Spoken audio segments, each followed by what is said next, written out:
Also ich finde, es fühlt sich irgendwie melancholisch an, dieses Bild. Das löst natürlich sofort so Sentimentalität aus oder so Kindheitserinnerungen. Ich war lange nicht mehr da, aber wenn ich das so sehe, denke ich so, vielleicht sollte ich doch mal wieder hinfahren. Bilder, Bilder, Bilder. Unser digitaler Newsfeed läuft über. Das, was wir da sehen, ist meistens viel komplexer, als es auf den ersten Blick erscheint. Ein Kunstwerk kann einem die Augen öffnen. Wie hängen die Dinge zusammen? Und wie erkenne ich den Zusammenhang der Dinge? Augen auf. Und Kopf an. Kunst bedeutet, das Schöne zu sehen, aber auch das Schreckliche zu erkennen. Was erzählt uns die Kunst von gestern über das Heute? und was hat das eigentlich alles mit mir zu tun?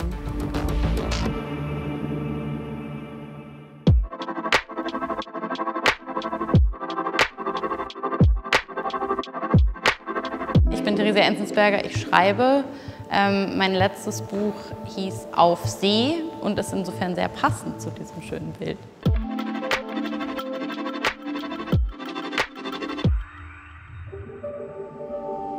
Also bei meinem Bild handelt es sich um eine Arbeit von Canaletto, der im 18. Jahrhundert eine Ansicht von Venedig gemalt hat.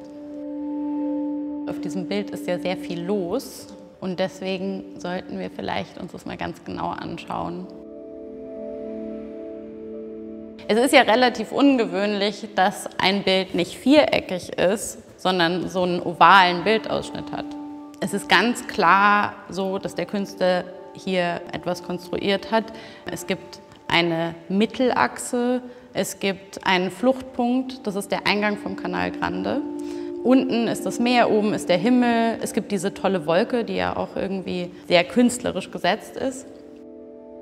Venezianer würden das bestimmt nicht unterschreiben, aber es ist alles drauf, was Venedig ausmacht. Also Gondeln, Schiffe, zwei Kirchen, Regierung, der Dogenpalast. Wetter ist auch drauf, Menschen, Himmel, alles da. Also tatsächlich ist es so, dass wenn man hier steht, an dem Punkt, hat man nicht diese Ansicht, die hier dargestellt wird. Das heißt, es ist nicht naturgetreue Darstellung von Venedig.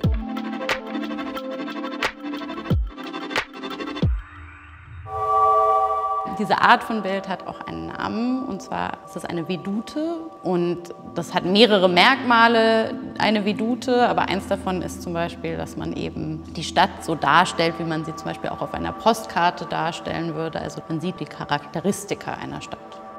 In dieser Postkartenform findet man natürlich auch einen Vorläufer von dem, was wir heute kennen als Bilder auf Instagram oder eben Postkarten. Im 17. und 18. Jahrhundert bestand der Tourismus, für den diese Art von Bild gemalt wurde, hauptsächlich in etwas, das hieß die Grand Tour.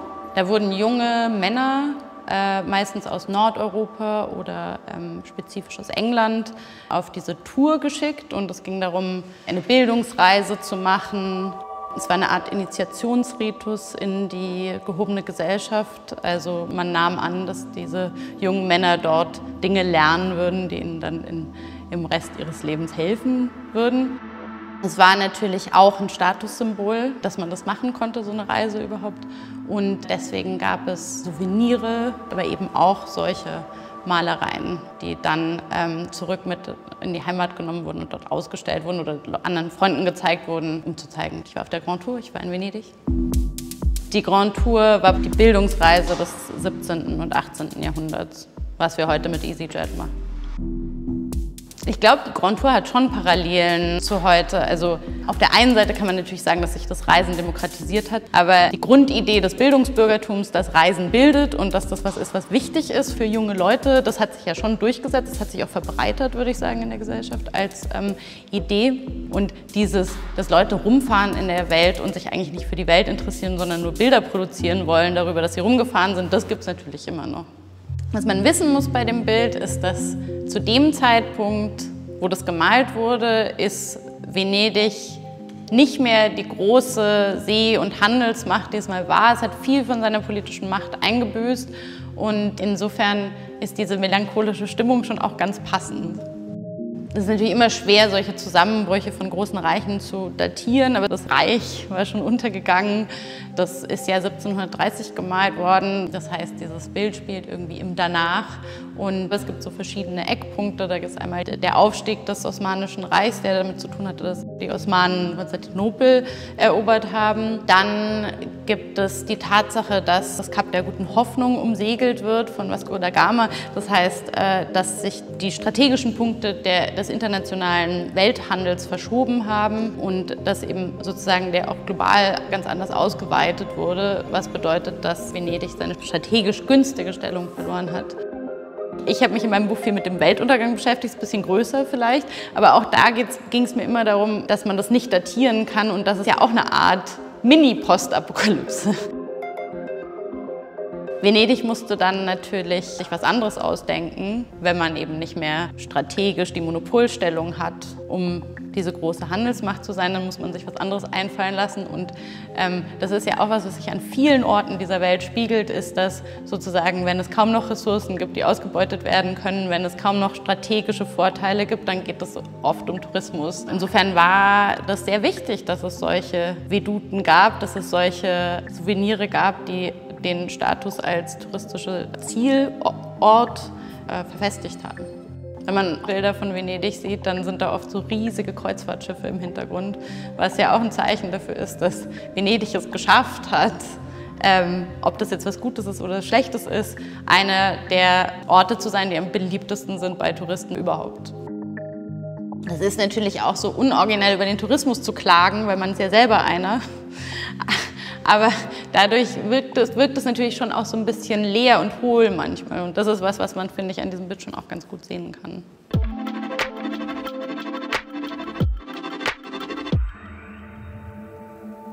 Wenn eine Stadt zur Projektionsfläche wird oder zu so eine Sammlung von Sehenswürdigkeiten, dann gibt es natürlich eine Verflachung, also auch der Erfahrung. Es wird nicht mehr so viel über die Erfahrungen der Menschen geredet, die dort leben. Und ich glaube, was gerade heutzutage in Venedig eine große Rolle spielt, ist natürlich diese Stadt, die nie untergeht, aber die jetzt jeden Moment untergehen soll. Das ist ja auch ein Thema.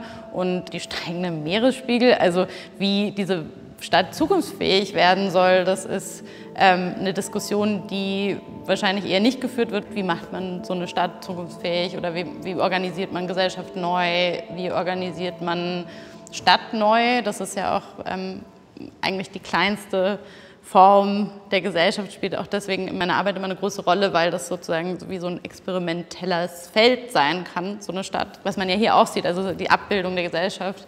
Und das heißt aber ja auch, dass man theoretisch relativ viel ausprobieren kann in Städten. Ich sehe in großen gesellschaftlichen Umbrüchen natürlich Chancen und ich möchte auch nicht, dass alles immer so bleibt, wie es war, aber ich glaube, Kunst und Literatur sollten keine Thinktanks sein und sollten auch nicht versuchen, sie zu ersetzen, weil das gibt die ja, also es gibt da Leute, die da irgendwie nichts anderes tun, als darüber nachzudenken, wie die Gesellschaft aussehen soll, aber was die Literatur gut kann, ist Geschichten erzählen und ich glaube, Gemeinschaften brauchen immer Geschichten. Das heißt, man kann erzählen, wie sowas aussehen könnte. Man kann auch irgendwie durch eine Art Worldbuilding ausprobieren, wie bestimmte Dinge sich entwickeln könnten. Es ist eben kein politischer Aufruf. Das kann Kunst natürlich auch sein, aber es gibt eben die Chance, was zu erzählen und was anzuregen, was außerhalb davon steht. Und so ganz grundsätzlich, was wünscht ihr euch denn für Städte, die sich verändern? Was habt ihr für Ideen, wie Transformation aussehen könnte? Und analog zur Transformation von Städten, wie könnte sich denn der Tourismus verändern? Oder auch, wie könnten die Transformation von Städten und vielleicht Städtetourismus zusammengehen?